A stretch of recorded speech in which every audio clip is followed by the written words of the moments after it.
जय शिवराय मित्रांनो जून ते जुलै महिन्यात शेती पिकाचं मोठ्या प्रमाणात नुकसान झालं होतं। कृषी मंत्री धनंजय मुंडे यांच्या माध्यमातून शेती पिकाचे पंचनामे करण्याचे आदेश देण्यात आले होते।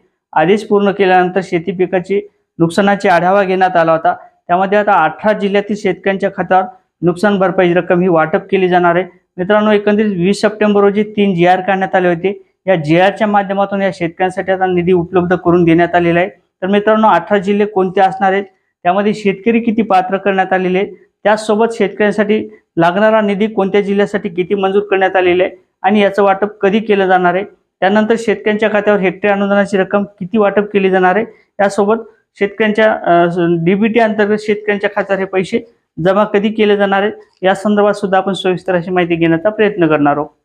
मित्रांनो, मी गणेश ठाकरे, कृषी सातबारा या YouTube चॅनलवरती आपलं स्वागत आहे। मित्रांनो, असेच नवीन अपडेट घेण्याकरता आणि आपल्या चॅनलचे सभासद मिळवण्याकरता नक्कीच एक वेळ चॅनलला जॉइन व्हा आणि व्हिडिओ शेवटपर्यंत पहा, जेणेकरून आपल्याला सर्व माहिती या व्हिडिओच्या माध्यमातून मिळेल। मित्रांनो, आपण या जिल्ह्यातील असाल तर नक्कीच हा व्हिडिओ आपल्यासाठी खूप महत्त्वाचा असणार आहे। मित्रांनो, एकंदरीत शेती पिकाचं मोठ्या प्रमाणात नुकसान झालं। कृषी मंत्री धनंजय मुंडे यांच्या माध्यमातून एक महत्त्वपूर्ण बैठक घेण्यात आली होती। त्या 20 सप्टेंबरच्या बैठकीमध्ये शेती पिकाच्या नुकसानाचा आढावा घेण्यात आला होता आणि 3 महत्त्वाचे GR हे काढण्यात आले होते।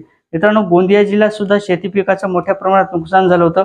जुलै 2024 रोजी शेती पिकाचं नुकसान झाल्यापोटी जुलै महिन्यात शेती पिकाचं नुकसान झालं, त्यामध्ये 8,685 शेतकऱ्यांचं नुकसान झालं होतं आणि यासाठी लागणारा जो निधी आहे तो 8,01,00,000ची मदत या गोंदिया जिल्ह्यात मंजूर करण्यात आलेली आहे। तर मित्रांनो, पुणे जिल्ह्यात सुद्धा शेती पिकाचं नुकसान झालं होतं। जून ते जुलै महिन्यात शेती पिकाचं नुकसान झाल्यापोटी जवळपास 4,048 शेतकऱ्यांचं नुकसान झालं होतं आणि यासाठी लागणारा जो निधी आहे तो 2,15,20,000ची मदत या जिल्ह्यासाठी जाहीर करण्यात आली होती। मित्रांनो, परत एकदा पुणे जिल्ह्यात ऑगस्ट महिन्यात सुद्धा शेती पिकाचं नुकसान झालं होतं। 5,011 शेतकऱ्यांचं नुकसान झालं होतं आणि त्यासाठी लागणारा जो निधी आहे तो 3,53,60,000चा निधी पुणे जिल्ह्यात परत एकदा मंजूर करण्यात आलेला आहे। तर मित्रांनो, नाशिक जिल्ह्यात सुद्धा शेती पिकाचं नुकसान झालं होतं। यामध्ये 15 शेतकऱ्यांचं नुकसान झालं होतं आणि या शेतकऱ्यांसाठी 99,000ची मदत ही जाहीर करण्यात आली होती। तर मित्रांनो, धुळे जिल्ह्यात सुद्धा शेती पिकाचं नुकसान झालं होतं। जून महिन्यात शेती पिकाच्या नुकसानापोटी राज्यातील कृषी मंत्री धनंजय मुंडे यांच्या माध्यमातून एक महत्त्वपूर्ण त्या ठिकाणचे पंचनामे करण्याचे आदेश देण्यात आले होते। जवळपास 395 शेतकऱ्यांचं नुकसान झालं होतं आणि 26,84,000ची मदत या जिल्ह्यासाठी सुद्धा मंजूर करण्यात आलेली आहे। तर मित्रांनो, 6वा जिल्हा आहे नंदुरबार जिल्ह्यात जवळपास जून महिन्यात शेती पिकाचं नुकसान झालं होतं। 155 शेतकऱ्यांचं नुकसान झालं होतं। 27,44,000ची मदत या जिल्ह्यासाठी सुद्धा मंजूर करण्यात आलेली आहे। मित्रांनो, जळगाव जिल्ह्यात सुद्धा शेती पिकाचं नुकसान झालं होतं। जून महिन्यात शेती पिकाच्या नुकसानाचा आढावा घेण्यात आला होता। 3,118 शेतकऱ्यांचं नुकसान झालं होतं। 6,22,88,000ची मदत या जिल्ह्यात सुद्धा मंजूर करण्यात आलेली आहे। मित्रांनो, अहमदनगर जिल्ह्यात सुद्धा शेती पिकाचं नुकसान झालं होतं। जून महिन्यात शेती पिकाचं नुकसान झाल्यानंतर 53 शेतकऱ्यांचं नुकसान झालं होतं। यामध्ये 53 शेतकऱ्यांच्या नुकसानासाठी 6,95,000ची मदत ही जाहीर करण्यात आली होती। मित्रांनो, अहमदनगर जिल्ह्यात परत जून महिन्यात सुद्धा शेती पिकाचं नुकसान झालं होतं। जवळपास 2,063 शेतकऱ्यांचं नुकसान झालं होतं आणि यासाठी लागणारा जो निधी आहे तो 6,40,00,000चा निधी जो आहे तो मंजूर करण्यात आलेला आहे।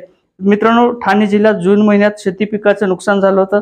यामध्ये 26 शेतकऱ्यांचं नुकसान झालं होतं। तर या 26 शेतकऱ्यांसाठी 53,000ची मदत ही जाहीर करण्यात आलेली आहे। मित्रांनो, रायगड जिल्ह्यात सुद्धा शेती पिकाचं नुकसान झालं होतं। जुलै महिन्यात पावसाने थैमान माजवलं होतं। या जिल्ह्यातील शेतकऱ्यांचं जवळपास 6,000 शेतकऱ्यांचं नुकसान झालं होतं। 6,879 शेतकऱ्यांचं नुकसान झालं होतं।